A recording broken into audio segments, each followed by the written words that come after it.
तेजस्वी और लालू यादव ने कुर्बानियां दी हैं वर्तमान गठबंधन को बचाने की। 15-16 सालों बाद हमने देखा था कि लालू यादव का शासन समाप्ति हो गया था। तो नीतीश अगर आज भी मुख्यमंत्री है तो नीतीश की सबसे बड़ी जीत तो यही है। कल ही मैंने ये बात ठोक कर कह दी कि सरकार बहुत लंबी नहीं चलने वाली है, और आज मैं स्पष्ट कह रहा हूँ आपको कि नीतीश कुमार को पलटी मारते देरी नहीं लगेगी। और अगर नीतीश कुमार आज भी मुख्यमंत्री हैं इतना विधायक कम होने के बावजूद, मतलब उनके पास रणनीति है आगे की। और उन्हें ये भी कहा था कि मुझे राष्ट्रीय अध्यक्ष बना दीजिए और तेजस्वी को आप मुख्यमंत्री बना दीजिए। नमस्कार, भारत लाइव देख रहे हैं आप, और ये गेम बड़ा है जहां पर्दे के पीछे की खबर बताई जाती है। पंचनामा में खबरों की चीरफाड़ के बाद अब खबर के पीछे की खबर बताते हैं। एक बार फिर से बिहार में जो सियासत चल रही है, नीतीश और लालू की जुगलबंदी है, और इस जुगलबंदी में चर्चा ये है कि दोनों का विलय हो जाएगा, यानी जनता दल यूनाइटेड और राष्ट्रीय जनता दल का विलय हो जाएगा। हो सकता है पुराने जो दल थे जिससे ये सभी लोग टूट कर आए वही स्वरूप फिर से आ जाए, लेकिन इसी बीच खबर यह भी है कि नीतीश कुमार पलटी मारेंगे। ये खबर आप जानते होंगे, लेकिन इसके पीछे का कारण आज हम आपको बताने जा रहे हैं। डॉक्टर साहब से जानेंगे कि आखिर विलय वाली प्रक्रिया क्या है, और क्या नीतीश कुमार विलय नहीं होने के एवज में पलटी मारेंगे, या विलय करने के बाद कुछ और संभावनाएं बनेगी। क्या लगता है आपको कि नीतीश कुमार जैसे कर रहे हैं, अब विलय की चर्चा है, तो इस विलय पत्र पर नीतीश कुमार सिग्नेचर करेंगे? देखिए, कल हमने बताया था कि मांझी जी का जो बयान है वो इतना हल्का बयान नहीं है जितना हम समझ के चल रहे हैं, लेकिन उससे पहले भी बयान दिए जा चुके हैं। देखिए, भाजपा को छोड़ने का नीतीश कुमार के पास आइडियली अगर कोई बहुत बड़ा मकसद था तो वही था कि वो देश की राजनीति में ओबीसी को अपने पक्ष में करें, और बिहार की राजनीति में जितना भी वोट बैंक है भाजपा विरोधी, उसको अपने पाले में करके अपनी पार्टी को मजबूत करें। हाँ, और अगर नीतीश कुमार के विधायकों की संख्या घट के 40, 45, 43 हुई है तो ये कालांतर में हुआ है, ये 15-16 सालों के बाद हुआ है। और 15-16 सालों बाद हमने देखा था कि लालू यादव का शासन समाप्ति हो गया था। तो नीतीश अगर आज भी मुख्यमंत्री है तो नीतीश की सबसे बड़ी जीत तो यही है। और अगर नीतीश कुमार आज भी मुख्यमंत्री हैं इतना विधायक कम होने के बावजूद, मतलब उनके पास रणनीति है आगे की, वो सही रणनीतियों पर खेल रहे हैं और वो गलत नहीं हो रहे हैं फिलहाल। तो ऐसी स्थिति में नीतीश कुमार अगर फैसला ये कर लेते हैं कि वो चाहते हैं कि लालू यादव और तेजस्वी यादव का वोट बैंक उनके तरफ आ जाए, तो नीतीश कुमार की रणनीति अपनी है। लेकिन तेजस्वी यादव, लालू यादव की भी तो रणनीतियाँ हैं, वो भी तो लगातार जो राजनीति कर रहे हैं उसमें एक उतार चढ़ाव लगातार आ रहा है। तेजस्वी यादव को मुख्यमंत्री बनाने को लेकर लालू यादव ने जो कुछ किया है वो सब कुछ हमारे सामने दिख रहा है। नीतीश कुमार से समझौता अपने स्वभाव के विपरीत जाकर उन्होंने किया। जगदानंद सिंह, 2 राजपूत समाज के, भमैया समाज के मंत्रियों ने अपनी राजनीति एक तरह से समाप्त उनकी हो गई। ये सब कुछ हुआ बिहार में, लेकिन फिर भी नीतीश कुमार से उनका गठबंधन बना हुआ है। ये क्या साबित करता है? ये साबित करता है कि बिहार में तेजस्वी और लालू यादव ने कुर्बानियां दी हैं वर्तमान गठबंधन को बचाने के लिए कम समय में ही। हो सकता है नीतीश के लिए, नीतीश इधर से उधर ना जाए, नीतीश के लिए भी दी हो। वही मैं आ रहा था कि तो नीतीश कुमार को रोकने के लिए भी किस गठबंधन में नीतीश कुमार रुक जाए। लेकिन कल जो बयान दिया है मांझी जी ने कि नीतीश एक बार फिर पलटी मारे तो कोई दिक्कत नहीं है, मैं उनके साथ रहूँगा, ये साबित करता है कि नीतीश कुमार, मैंने कल कहा था कि अंतिम शब्द जो मेरा था उस गेम बड़ा में है, यही था कि मैंने कहा था कि जरूरी नहीं कि खुद ही मांझी जी ये बात बोल रहे हो, ये बात उनको बुलवाया भी जा सकता है।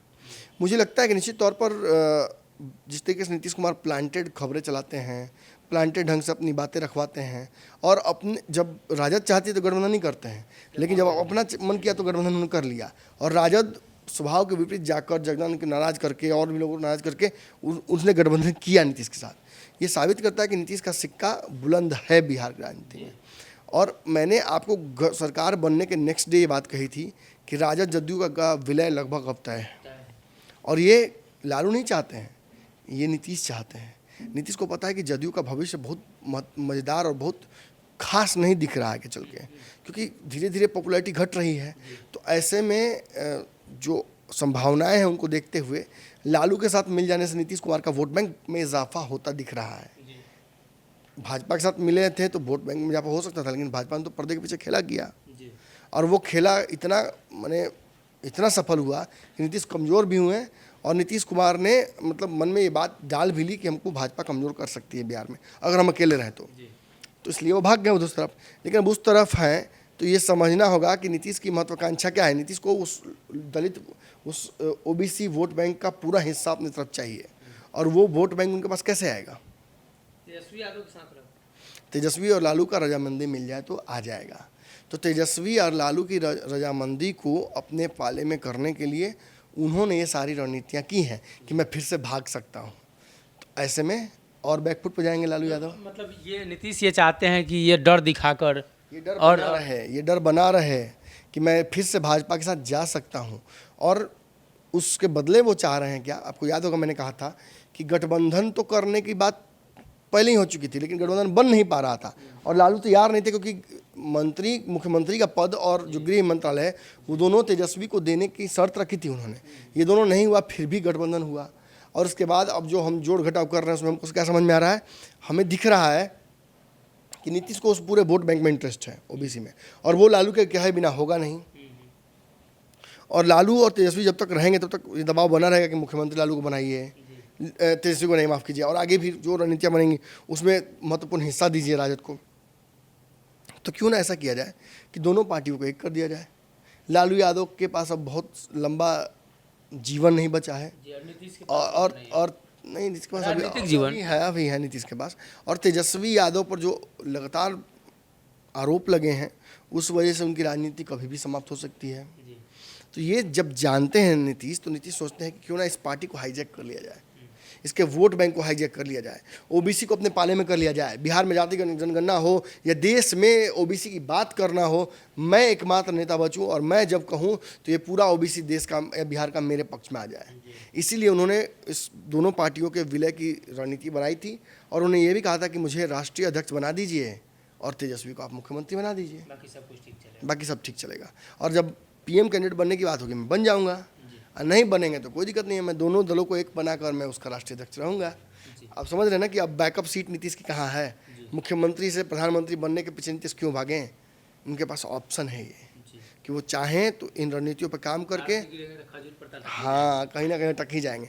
और इसी वजह से मैं आपको अब कह रहा हूँ कि अगर ये विलय की रणनीति नहीं फाइनल होती है, अगर नीतीश कुमार को वोट बैंक का उनके नहीं मिलता है शेयर, तो नीतीश कुमार दोबारा पलटी मारने से मैं सोचेंगे भी नहीं।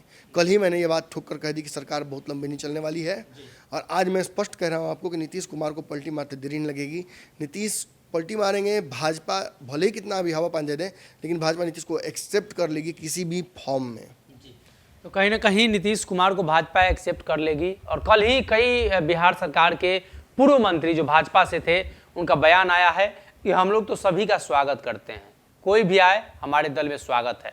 तो इसी क्रम में अब देखना ये होगा कि आने वाले दिनों में इस विलय की बात जो है, विलय वाली जो प्रक्रिया है, उसको लेकर क्या कुछ फैसला होता है। फिलहाल के लिए इस खबर में। अगर ये वीडियो पसंद आई और वह बिहार के राजनीति और बिहारियत से सरोकार रखेनी तो सब्सक्राइब बटन दबा के चैनल के सब्सक्राइब कर ली। ओजे एगो घंटी बा, ओकरा बटन दबा देला से कुल सटीक और मारक खबर रुआ मुफ्त में मिल जाई। अगर रुआ पत्रकारिता के हमनी के नया प्रयोग में सहयोग कर चाहतानी तो ज्वाइन बटन दबा दी। पेटीएम नंबर नोट कर ली 938681